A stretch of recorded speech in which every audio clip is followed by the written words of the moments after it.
Iangat nyo muna to sir, ganyan. Tapos bababa nyo siyang ganyan. Pagkahila nyo pong ganyan. Ayan. Pag ganito po yung dulo ng gripo nyo, isusuksak nyo na lang to sir. Sige. Parang ganyan po yan. Hmm. Sir. If ever po yung gripo nyo yung may thread, tatanggalin nyo to sir.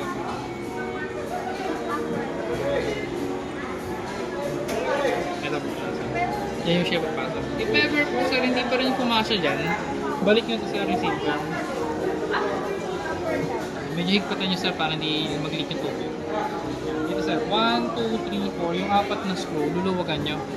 Kapag maluwag na po yung apat na screw, isusuksok nyo na po sa gitna yung gripo or hose pwede dyan sir kung medyo malayo yung gripo nyo. Sige. Saan dito yung lagayan sir yung sa likod? Yes sir, iangat mo yun sir. Ay, angat pa yan? Parang ganda sir. Dyan. Sa ilalim sir, isusuksok nyo lang. Sige, okay. Sige, tama. Kasi ito sir, ito po yung drain hose natin sir. Ito sir, na-extend lang. Okay, so matigas na rin yan. Tapos nabibend yan sir. Depende kung paano nyo siya papadaanin. Lalabas ng paano. Ito sir, dito yan. Okay, sir.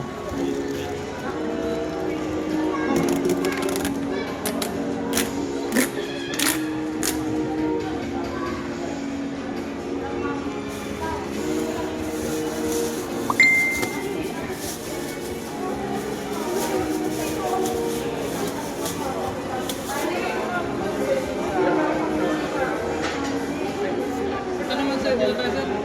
So, ito po yung ating detergent box. Sir, dito nyo po ilalagay yung sabon nyo. Liquid po mas maganda para po hindi na kayo maglilinis ng ganito pag nagtagal. Pero kung powder po yung ginagamit nyo, okay lang naman sir, gagana pa rin. Wala namang problema. Yun nga lang, kapag powder ang gamit nyo, lilinisin nyo to sir ha. Kasi minsan naiipit na tumitigas po yung sabon dyan eh. So sabon yan dyan sir. Yung dalawa na yan, lagyan. Apo, yan sir, kahit punuin niyo yan sir, okay lang yan. Kasi pag okay na, sarapin niyo lang sir. Yung downy sir, ito dito. Yan yung downy. Pa-abguan sir, yan, papamango ito. Mga dalawa, tatlong sachet pwede na dyan. Apat pwede. Kasi ito po sir sa gilid yung filter. So, sir ka. Sige, sir. Tatanggal yan sir. Ito sir, nililinis to kada gamit. Pero pagkatapos nyo maglaba, parang sa manual din sir. May ganito yan eh, di ba? Mga filter. Iyanin lang to sir, dalawang gilid. Tatanggalin mo yung mga himul-mul, pati mga buhok na may iikat sir. Pag okay na, balik nyo na lang sir. Okay na po tayo dito na sir. Dito naman tayo sir. Ayan. Ito sir, since first automatic yun, sisimplehan lang natin sir. So, ito po yung mga wash cycles natin. Ito lang po yung pipindutin nyo para ilipat yan.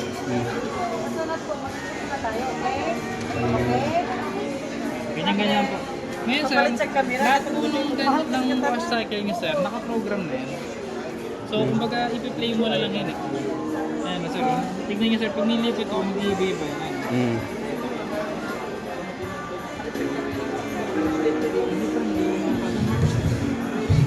Tapos, play. Opo.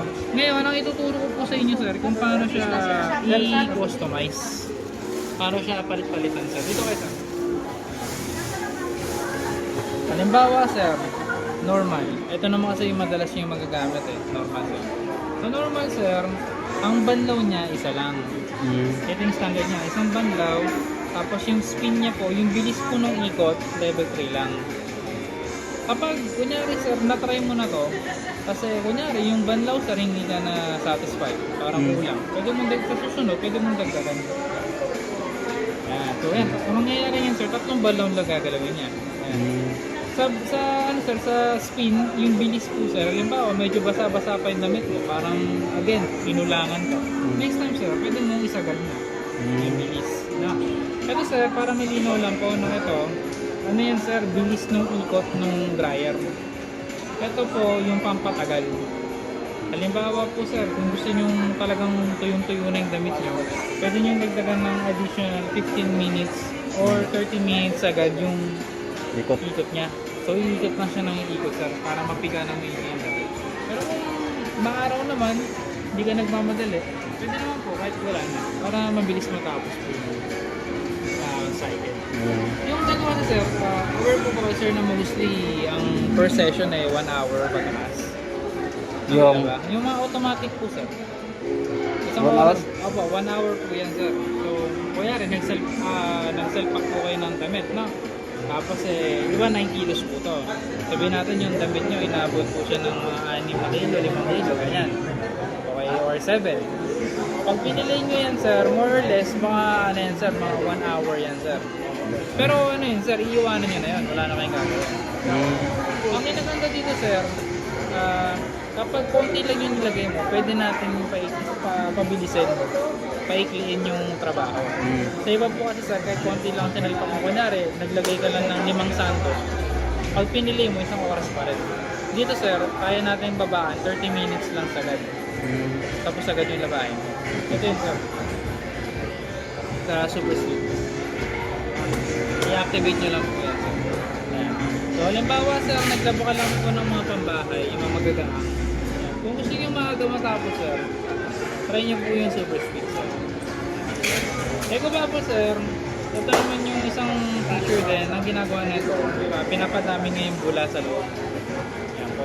So pag naka-activate yan sir, diba ganyan sir, naka-activate, tapos pinilay mo, ang ginagawa niyan, habang naglalagay po ng sabon, tsaka tubig yung washer sa drum, hindi pa po napupuno yung drum, naikot na po yung pulsator. Naglalaban na siya. So iba po kasi sir, kailangan mo na mapuno ng tubig yung drum bago siya mapuno. Ito sir, hindi pwedeng pagsabayin po, no? So, alin lang sa dalawa. Yan, sir. Hindi siya pwedeng pagsabayin. No? Kung nagmamadali po kayo, super speed. Pero kung hindi po kayo nagmamadali, gusto niyo mas maganda yung quality ng laba, ay ko ba, sir? Ha? Tapos sir, intensive wash, ito sir, pwedeng sabayan. Pwede po. Yung intensive wash kasi sir, parang ano lang yan, pre-wash, additional na ano lang, laba lang. Tapos sir, yung huling-huli sir, yung delay end po. Yung delay end sir, halimbawa po sir, 6 na oras. Yung maximum po niyan sir, 24 hours. Pero halimbawa sir, 6 hours lang. Kaya ako maglalaban ako sir na kunwari. So nandyan na yung tubig, nakakonect na, nakabukas na yung gripo. Yung mga damit ko sir, nandyan na, sabon nandyan na, foul ko nandyan. Tapos gagawin ko, gusto ko normal, tapos gusto ko, yung banlaw isa lang. Yung speed ko gusto ko sagad, kasi gusto ko naka-eco bubble. Yan. Kapag pinili ko yan sir, after 6 hours nyo pa po gagawin lahat yun. So paano po yun? Halimbawa sir, 10 ng gabi, niready mo na to. Tapos sakto, 10 ng gabi, pinili mo. So 10, 11, 12, 1, 2, 3, 4. Mga 4 na madaling araw po, habang tulog kayo, naglalaban na kayo. Para pagising mo ng alas 6, alas 7, tapos na. Magsasampay ka na lang. And yun po yung tulong mo. Ganun din yung sir, kuya, may lalabas ka ng bahay, kaya sikasuhin ka sa labas. Kung gusto mo, pag-uwi mo, pagtapos na, itatansyahin nyo na lang yung oras. Sir. May tanong po ba kayo sir? So far? Yung tanong lang po kayo sir. May tanong po. Yung tubig niya, sir? Yung tubig sir, yung tubig niya sir, sa mga automatic po, self-calibrating na yan. So, ito sir, actually, manually, pwede nyo siyang i-adjust. Ang pinaka-maximum yan sir, 10 liters ng tubig. Ayan. Pero kami sir, ina-advise po namin na hindi na po i-adjust manually yung water level. Hayaan na po natin yung washer, yung magtansya. Para po, sakto lang siya. Hindi siya sa sobra, hindi siya kukupan. Dito sir, ang advice kong i-adjust mo sir, itong banlaw or itong bilis nung spin. Yung washing time kasi sir, siya na rin nagka-calibrate. So halimbawa sa sinalpakan mo siya ng mga maong ganyan, inabot ng 3 kilo. Kapag pinili mo yan, sir, siya na magtatansya ng tubig, siya na rin magtatansya kung gaano katagal. Okay po. So, hindi na kayo papahirapan yan, sir. Hayaan nyo na, sir. May comforter po ba kayo sa bahay, sir? May? Comforter? Wala naman. Ano yung comforter, sir? Parang cobre ka sir na sobrang kapal. Wala naman. Wala. Okay, so yung mga ganun sir na para aware lang po tayo, yung mga comforter so hindi siya pwede dito ha. Pero yung mga kung ano, bedsheet, yung mga pang Pilipinas lang natakip lang ng kama, yung maninipis, pwede yan sir. Okay. Walang problema. Sir, tula ko po kayo nung paano ito gamitin ng dryer lang. Ito kasi pinutin nyo lang na matagal to ngayon sir. Hawakan nyo lang na matagal. Ayan. Kung gusto niyo magpatuyo lang ng damit, pwede. Spinner lang sir, dryer lang. So ganoon din yan sir sa iba. Kunyari, gusto mo magbanlaw lang, long press mo lang sir, hawakan mo na ng matagal. Ayan, magkabanlaw lang siya. Wash sir, long press mo lang. Wash ko. Pero kung gusto niyo pong gano'n, yung kompleto, on nyo lang sir. Kailangan nakabukas lang. Yung pag-reset na to sir, kunyari, ang dami mo nang napindot, kung ano-ano na yung mga napindot ng bata or halimbawa, ganyan sir. Eh gusto mo ibalik sa dati sir, madali lang po. Off nyo lang. Tapos mamaya may on nyo lang ulit. Yan. Babalik siya dun sa default. Yun sa pinaka-normal niya. Okay, sir. Sa warranty naman po natin sir, 1 year po siya, parts and labor. Sa motor, 20 years yan sir. So lifetime yung coverage po ng motor nyo. Paano nagkaroon ka ng problema sa motor, wala naman tayong problema doon. Question sir, may tanong po ba kayo? Wala na po, sir. Wala na sir. Ngayon sir, dun sa warranty sir, baka gusto niyo pong mag-extend ng warranty. Yes, sir. Yung warranty sir, ano po, kumbaga, yung 1 year warranty niya, magiging 3 years po. No? So madadagdagan ng 2 taon. 3 years po, covered po yung pyesa, pati yung labor ng paggawa, if ever po na magkaroon po ng problema. Ang bonus pa dun sir, kapag hindi na po nila kayang ayusin, papalitan na lang po namin ng bago. Babalik po kayo dito sir, tapos ibigyan po namin kayo ng bago. Dala yung resibo. Opo, may kontrata kasi yun sir. Yung kontrata na yun sir, kapag pinakita niya sa amin at sinabi ng service center na pwede na pong palitan yung unit nyo, papalitan po namin yun. Ang kinaganda nun sir, hindi kayo mapapako dito. Halimbawa po sir, sa pangalawang taon nyo nagamit yung palit bago, halimbawa lang. No? Kung kapag ayaw nyo na po ng ganitong model sir, pwede kayong pumili ng iba. Pwede kayong pumili ng ibang brand kung gusto nyo. Pero kung nagustuhan nyo naman to, at nagkataon lang siguro na-tsempoan lang ng defect, ito pa rin, pwede pa rin.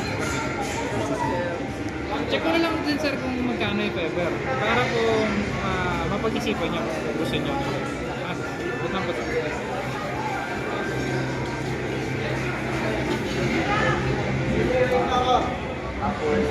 Unit na to sir.